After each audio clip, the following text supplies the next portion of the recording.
Imagine ter tudo o que o mundo considera sucesso. Riqueza, fama internacional, uma família numerosa, o título de maior romancista vivo. E ainda assim, contemplar o suicídio diariamente. Esta foi a realidade de Lev Tolstói aos 50 anos, no auge de sua carreira literária. O homem que nos deu Guerra e Paz e Ana Karenina escondia as cordas e as armas de sua própria casa, temendo sucumbir ao impulso de acabar com a própria vida. Esta não é apenas mais uma história sobre um artista atormentado. É um espelho brutal que reflete nossas próprias contradições na busca por significado. Tolstói não foi apenas um escritor. Ele foi um laboratório humano ambulante, testando em si mesmo as mais radicais teorias sobre como viver uma vida com sentido. Seus experimentos, alguns brilhantes, outros desastrosos, nos oferecem lições valiosas sobre os perigos e promessas da busca espiritual. A crise que o consumiu não surgiu do nada. Desde jovem, Tolstói mantinha um diário obsessivo onde registrava cada falha moral, cada momento de fraqueza. Aos 18 anos, já listava regras de vida impossíveis de cumprir. Aos 30, depois de experiências traumáticas na Guerra da Crimeia, onde testemunhou a morte absurda e aleatória, as questões sobre o sentido da existência se tornaram inescapáveis. Mas foi só após criar suas obras-primas, quando o mundo inteiro o celebrava, que o vazio existencial se tornou insuportável. Minha vida parou, escreveu ele. Eu podia respirar, comer, beber e dormir, porque não podia deixar de fazer essas coisas. Mas não havia vida real em mim, porque não havia desejos cuja satisfação eu considerasse razoável. Este não era um problema filosófico abstrato. Era uma agonia visceral que o consumia diariamente. Ele descreve como evitava caçar sozinho para não ter acesso fácil a uma arma, como entregava cordas para que outros as guardassem. O homem que criara alguns dos personagens mais vivos da literatura mundial não conseguia encontrar razão para sua própria existência continuar.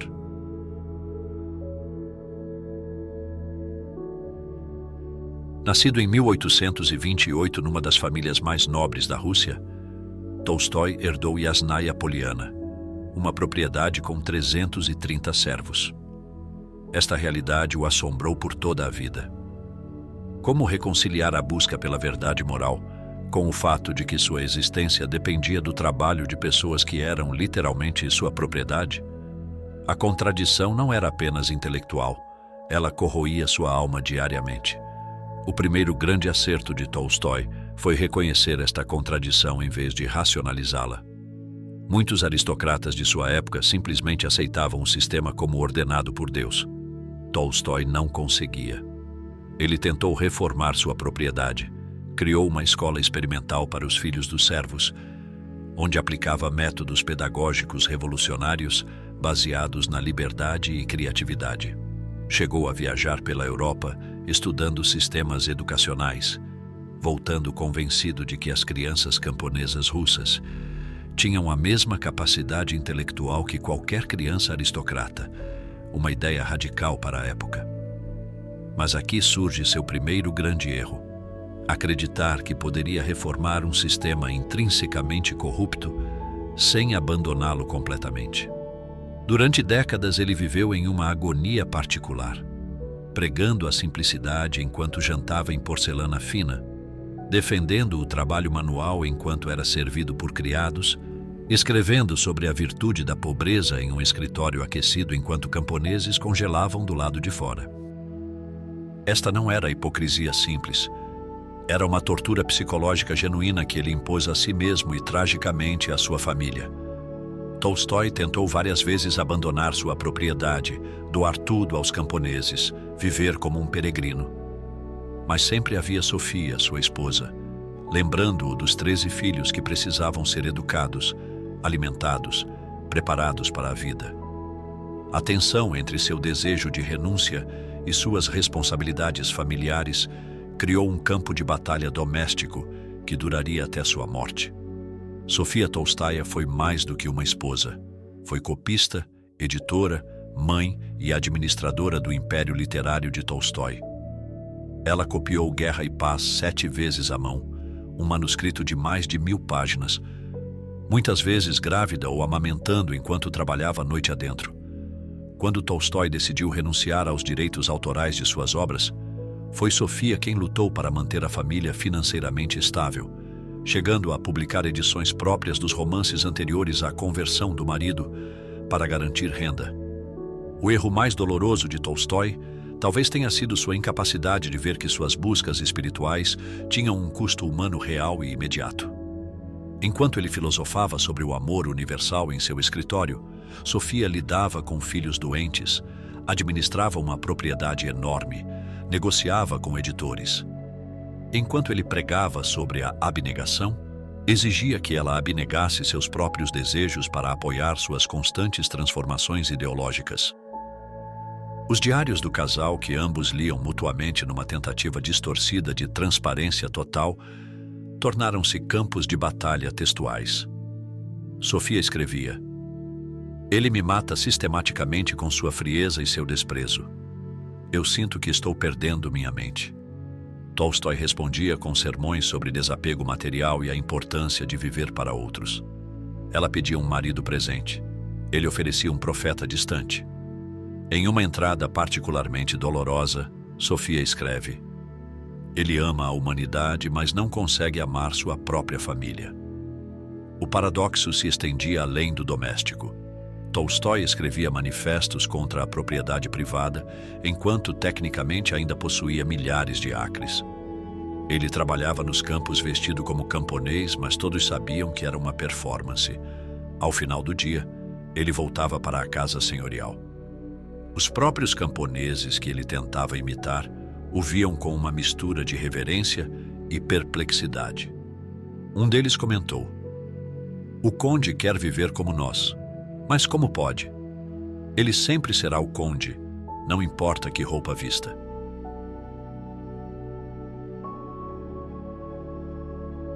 Apesar das contradições, ou talvez por causa delas, Tolstói alcançou insights que revolucionaram o pensamento moral moderno. Num tempo em que os intelectuais mantinham uma fachada de certeza, ele teve a coragem extraordinária de expor suas dúvidas mais profundas. Confissão, publicado em 1882, é um documento sem precedentes de honestidade intelectual. Um homem no auge do sucesso mundial admitindo publicamente que não sabia por que deveria continuar vivendo. Este foi um acerto revolucionário que reverberou através das gerações. Tolstói normalizou a crise existencial numa época em que tal admissão poderia significar internação psiquiátrica ou ostracismo social.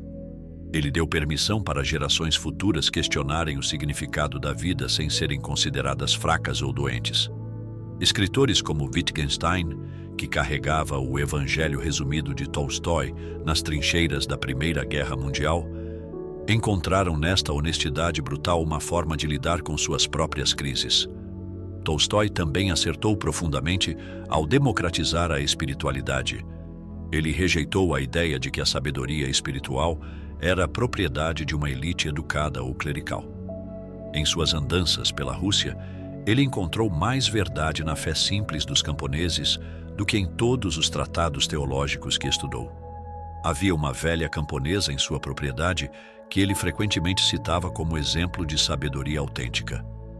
Ela não sabia ler, mas vivia com uma serenidade e propósito que ele, com toda a sua erudição, não conseguia alcançar.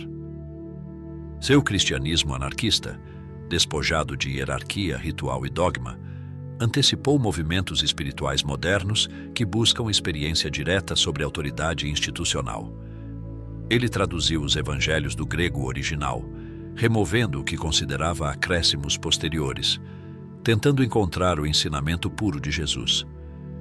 O resultado, o Evangelho resumido, apresentava um Jesus radical, pacifista, igualitário, muito diferente do Cristo da Igreja Ortodoxa Russa.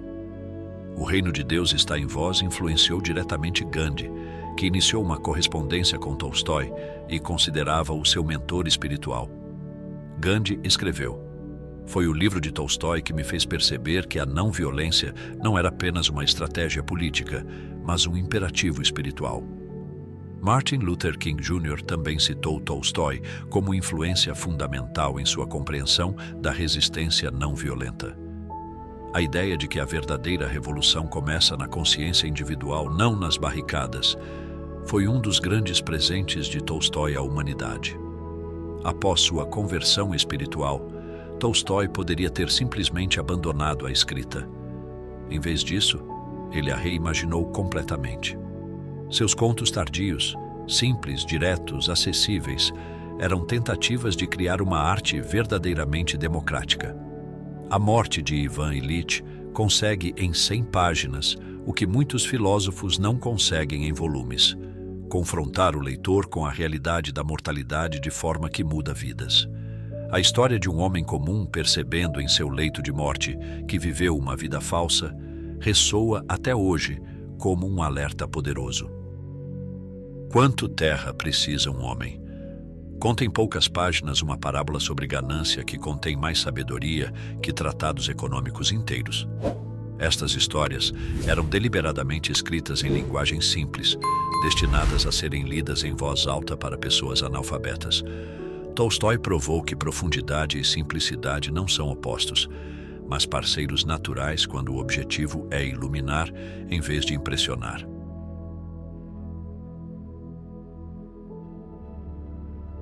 O maior erro filosófico de Tolstói foi seu pendor para o absolutismo moral. Ele não conseguia abraçar uma ideia pela metade. Se a propriedade era problemática, toda a propriedade era roubo. Se a luxúria era perigosa, todo sexo era suspeito. Chegou a pregar celibato mesmo dentro do casamento após ter gerado 13 filhos.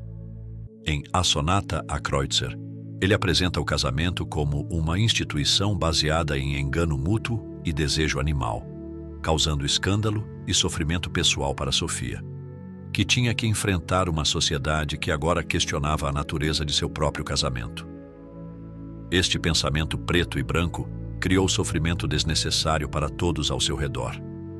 Ele não conseguia aceitar que a vida moral pode existir em gradações, que o progresso incremental tem valor, que o perfeito não precisa ser inimigo do bom.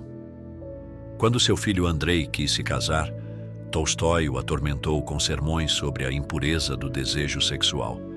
Quando sua filha Tânia se apaixonou, ele a fez sentir que estava traindo seus ideais espirituais. Em seus últimos anos, Tolstói declarou guerra contra seus próprios maiores dons. Ele denunciou Ana Karenina como imoral, uma obra que glorificava paixões destrutivas. Considerou Guerra e Paz verborrágico e elitista, escrito para entreter a classe ociosa.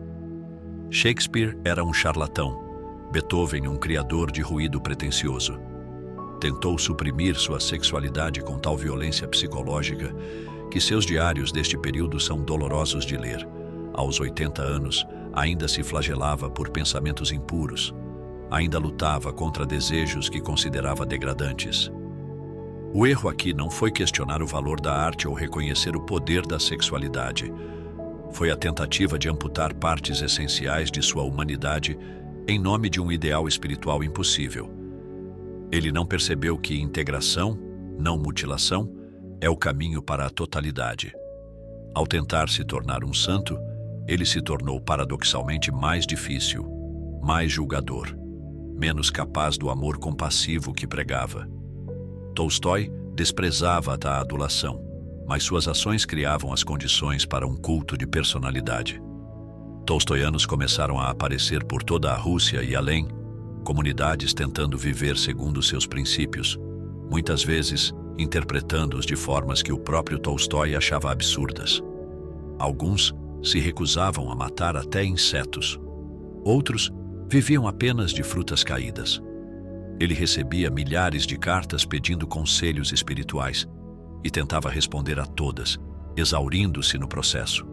O erro foi não perceber que, ao se posicionar como exemplo moral mesmo relutantemente, ele estava contradizendo seu próprio princípio de que cada pessoa deve encontrar sua própria verdade. Ele odiava ser tratado como santo, mas seu comportamento extremo convidava exatamente este tipo de projeção.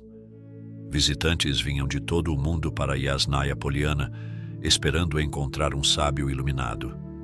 Muitos saíam desapontados ao encontrar um velho irritadiço, lutando com as mesmas dúvidas e fraquezas que eles.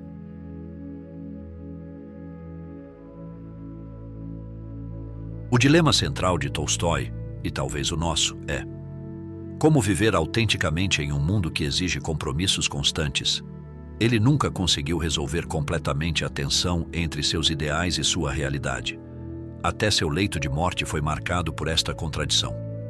Fugindo de casa aos 82 anos para viver como um asceta, ele morreu na casa do chefe da estação ferroviária de Astapovo, cercado por repórteres e fotógrafos do mundo inteiro, transformando sua busca por simplicidade em um espetáculo midiático global.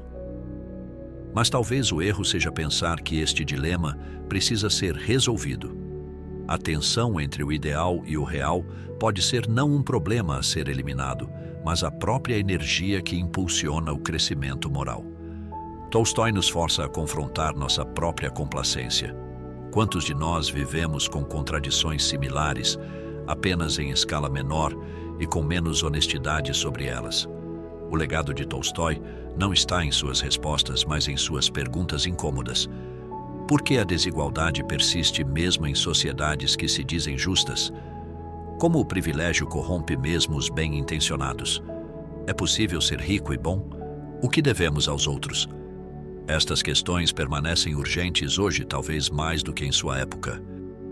Seus experimentos educacionais em Yasnaya Poliana, embora limitados, anteciparam toda a educação progressiva do século XX. Ele permitia que as crianças escolhessem o que estudar, aboliu castigos físicos, incentivou a criatividade sobre a memorização. Maria Montessori citou Tolstói como influência. John Dewey estudou seus métodos. A ideia de que a educação deve desenvolver o ser humano integral, não apenas transmitir informações, era revolucionária. Sua crítica ao nacionalismo soa profética hoje. Durante a Guerra Russo-Japonesa, enquanto a Rússia inteira estava tomada por fervor patriótico, Tolstói escreveu artigos condenando a guerra como assassinato organizado, argumentando que o patriotismo era uma forma de insanidade coletiva.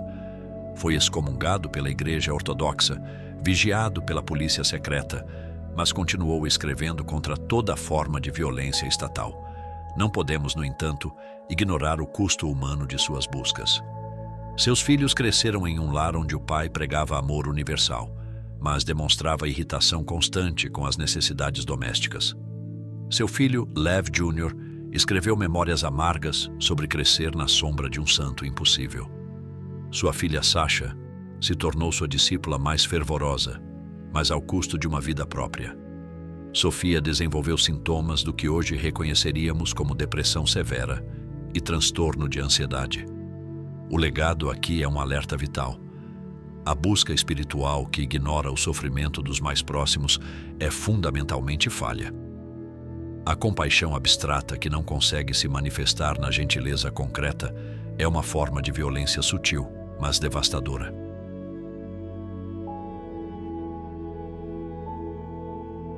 Em outubro de 1910, Tolstói finalmente fez o que contemplava há décadas. Abandonou tudo e fugiu.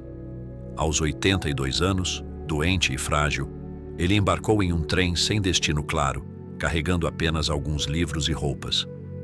10 dias depois, estava morto, longe de casa, em uma pequena estação ferroviária que se tornaria mundialmente famosa.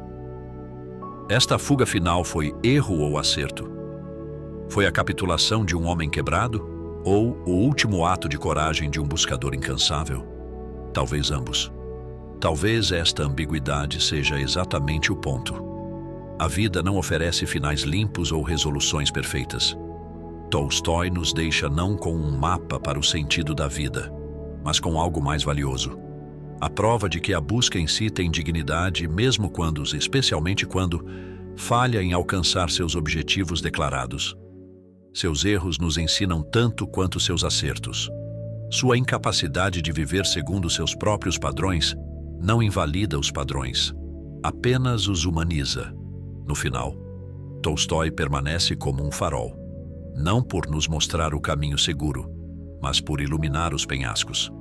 Ele nos adverte: cuidado com a certeza absoluta, com o sacrifício dos próximos por ideais distantes, com a tentação de se tornar desumano na busca pelo divino. Mas também nos inspira. É possível questionar tudo. É necessário buscar autenticidade. É válido lutar contra as injustiças, mesmo quando somos parte delas. A busca pelo sentido da vida não é uma equação a ser resolvida, mas uma tensão a ser vivida criativamente. Tolstói viveu esta tensão com uma intensidade que poucos conseguiriam suportar. Que possamos aprender com sua coragem e seus erros, buscando não a perfeição impossível que ele perseguiu, mas a integridade imperfeita e humana que ele, sem perceber, exemplificou. A estação de Astapovo, onde Tolstói morreu, não era seu destino pretendido, mas talvez seja o símbolo perfeito de toda a busca humana por significado. Paramos não onde planejamos, mas onde as circunstâncias nos permitem. E mesmo assim, mesmo nesta parada não planejada, algo essencial acontece. A busca em si nos transforma, nos conecta através do tempo com todos os outros que ousaram perguntar: como devo viver? Tolstói não respondeu esta pergunta definitivamente, mas ele a manteve viva, pulsante, impossível de ignorar. E por isso, mais de um século depois, permanecemos não apenas gratos, mas transformados por sua luta magnificamente imperfeita. Se você chegou até aqui, parabéns. Você acabou de confrontar as mesmas questões que atormentaram um dos maiores gênios da humanidade. A jornada imperfeita de Tolstói nos prova que está tudo bem não ter todas as respostas. O importante é continuar perguntando, continuar buscando, continuar tentando ser melhor, mesmo quando falhamos. Se este vídeo te fez refletir, inscreva-se no canal e ative o sino. Toda semana exploramos as grandes questões da existência através das vidas dos que ousaram vivê-las intensamente. Deixe nos comentários qual contradição de Tolstói mais ressoa com suas próprias lutas. Sua participação enriquece nossa discussão e cria uma comunidade de buscadores. Compartilhe este vídeo com alguém que precisa ouvir que está tudo bem ser imperfeito na busca por significado. Às vezes, saber que até os gênios lutaram com as mesmas questões é exatamente o que precisamos para continuar nossa própria jornada. Lembre-se, a busca por sentido não é sobre perfeição, é sobre autenticidade. Obrigado por assistir e até o próximo vídeo.